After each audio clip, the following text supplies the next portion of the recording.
Pozdravljeni. V svetu Formule 1 je vsakdanje, da inženirji pridejo in odidejo iz določene ekipe. Menjave so na dnevnem redu. Mogoče kdo ni zadovoljen, premalo plačan, ni uspešen, razlogov je nešteto.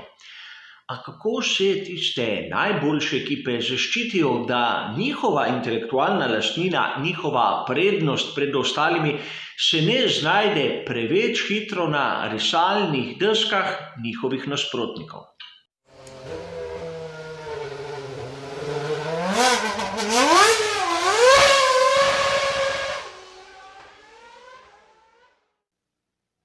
Na začetku vam moram priznati, da je ideja za ta prispevek nastala izjemno spontano. Ko sem se pripravljal za naš običajni tedenski komentar novic, sem na spletni strani italijanske revije Autosprint naletel na navidezno izjemno zanimiv članek. Šlo je za intervju z Aldom Costo in Aldo Costa, po mojem mnenju, je eden izmed največjih inženirjev šasije nasploh, ne samo v zadnjem obdobju. Seveda, uvrstil sem ga tudi v tisto mojo osebno lestvico najboljših, kogar zanima kaj več, naj si ogleda prispevek, katerega bližnjica, kot ponavadi je v opisu, a vrnimo se k naši temi. Članek, vsaj po naslovu, je obetav, a ko sem prebral vsebino, sem videl, da ne pove pravzaprav nič novega. Zato tudi ni bil omenjen v tedenskem komentarju, ker nima neke dodane vrednosti. Aldo Costa potrjuje znana dejstva. Namreč pri tovarniški ekipi Mercedes, predvsem Toto Wolff, polaga ogromno truda v to, da gradi ekipni duh. To se pravi, da vsak zaposlen pri tovarniški ekipi Mercedes stremi proti tistemu skupnemu cilju. Seveda, skupni cilj dosegati zmage, osvajati naslove svetovnega prvaka. Ni frakcij, kot na primer pri skuderiji Ferrari, katere delujejo ena proti drugi. A seveda, bistvo tega prispevka ni kritizirati Ferrari in hvaliti Mercedes, ampak ugotoviti nekaj drugega. In seveda, preden začnemo s tem, bi še rad poudaril to, da mnogokrat se zgodi, da v raznih virih naletimo na članke, kateri so na prvi pogled izjemno zanimivi, kateri imajo pompozne naslove, a njihova vsebina nas ponavadi razočara. A pojdimo naprej. Namreč dobro nam je znana tista polemika, katera je bila prisotna v svetu Formule 1 v prvem delu sezone. Namreč bolid ekipe Racing Point RB20 je izjemno podoben lanskemu Mercedesu W10. In Aldo Costa ni več član tovarniške ekipe Mercedes, temveč je dobesedno tehnični direktor italijanske Dalare. A italijanska Dallara je tisti proizvajalec, kateri je zadolžen za izgradnjo tistih delov, ki so na spisku listed parts za ekipo Haas. Prevedeno in poenostavljeno, pri Dallari izdelujejo vse tiste dele za ekipo Haas, katere ne morejo kupiti na tržišču. In seveda, če pogledamo fotografije in primerjamo bolid ekipe Racing Point in bolid ekipe Haas, bomo malce začudeni.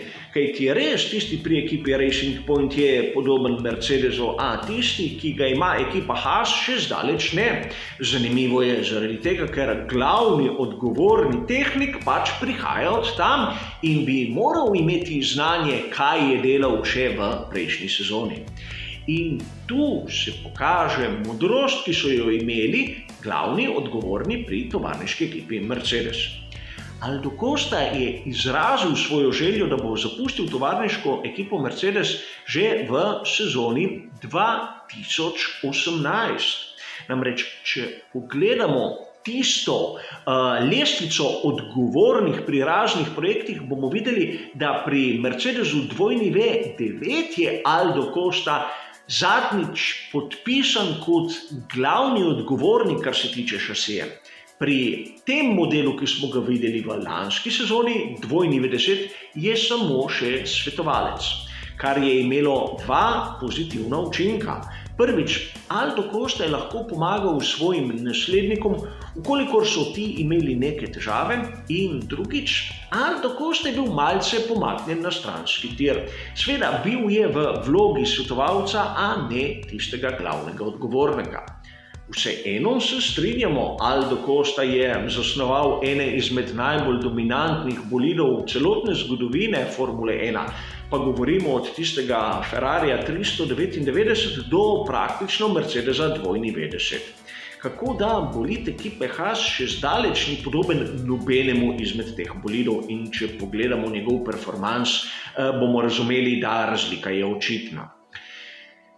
Praktično šlo je za to, da je Aldo Costa komaj prišel v Dallaro januarja 2020. Pri Mercedesu so izračunali do potankosti, kdaj je tisti pravi trenutek, da lahko Aldo Costa prestopi, brez da bi svojim znanjem lahko komurkoli pomagal. Sveda, v svetu Formule 1 je poznan tisti izraz gardening leave oziroma čas za vrtnarjenje. Prisilni dopust, katerega morajo vzeti določeni visoki kadri, preden lahko prestopijo iz ene ekipe v drugo ekipo. Naprimer, James Kay je spustil celo sezono, preden je lahko odšel iz Scuderia Toro Rosso, današnjega Alfa Taurija, v McLaren. In s tem je povzročil velike težave pri McLarenu, kajti ostali so brez tistega kadra, ki so ga nujno potrebovali. In govorimo, da je takrat vskočil za eno sezono Pat Fry, kateri je nato šel k tovarniški ekipi Renault. A pustimo sedaj to. S tem, ko je januarja Aldo Costa prišel k Dallari, praktično ni mogel več vplivati na projekt bolida za Haas, kajti vse je bilo že pripravljeno, deli so bili več ali manj skončani oziroma na poti k crash test inštituciji. In seveda, sedaj se lahko vprašamo, kako da bolid ekipe Haas še zmeraj sredi sezone ne kaže kakega bistvenega napredka. Znano je tudi to, da pri Dallari dobiš točno toliko, kolikor plačaš, in verjetno pri ekipi Haas so že na začetku sezone obupali nad tem projektom. In sedaj velja razmisliti, kaj lahko pričakujemo v prihodnost. Namreč druga genialna poteza v svetu Formule 1 je bila ta, da v naslednji sezoni bodo prisotne šasije, katere bodo več ali manj izpeljanke teh sedanjih. In Aldo Costa ima lahko v glavi vse načrte, ki jih je zrisal pri tovarniški ekipi Mercedes, a ne sme spremeniti tiste malce zgrešene zasnove, ki jo vidimo pri bolidu ekipe Haas. Šele v sezoni 2022, ko bo stopil v veljavo nov pravilnik, bo lahko pokazal svoj talent. A takrat bodo vsi začeli iz ničle, tako da prednost v znanju, ki jo ima Aldo Costa, je izničena. Vsaj tak je moj pogled. A da ne boste mislili, da so tako zviti in premeteni samo pri Mercedesu. Se spomnite čudnega prestopa, ki ga je imel Simone Resta, ko je iz Ferrarija za sezono prestopil v Alfa Romeo Racing in se nato zopet vrnil v Ferrari? Ste se kdaj vprašali, zakaj je Simone Resta praktično zamenjal položaj tam okrog avgusta, ko so bile ekipe na počitnicah? Pravzaprav zaradi tega, da ni mogel vplivati na nov projekt.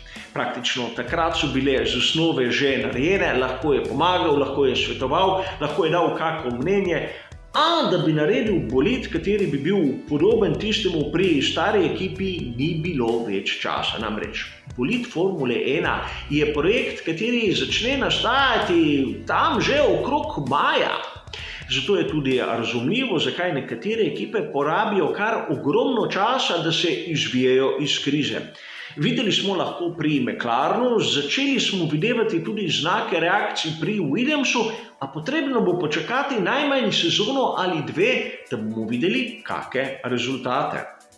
In sedaj lahko malce razmislimo, kako so premeteni menedžerji v svetu Formule 1, da na tako lep in eleganten način praktično ovirajo svoje najboljše kadre, da nasprotniku ne prinesejo kakšne prednosti. Hvala za vašo pozornost in nasvidenje.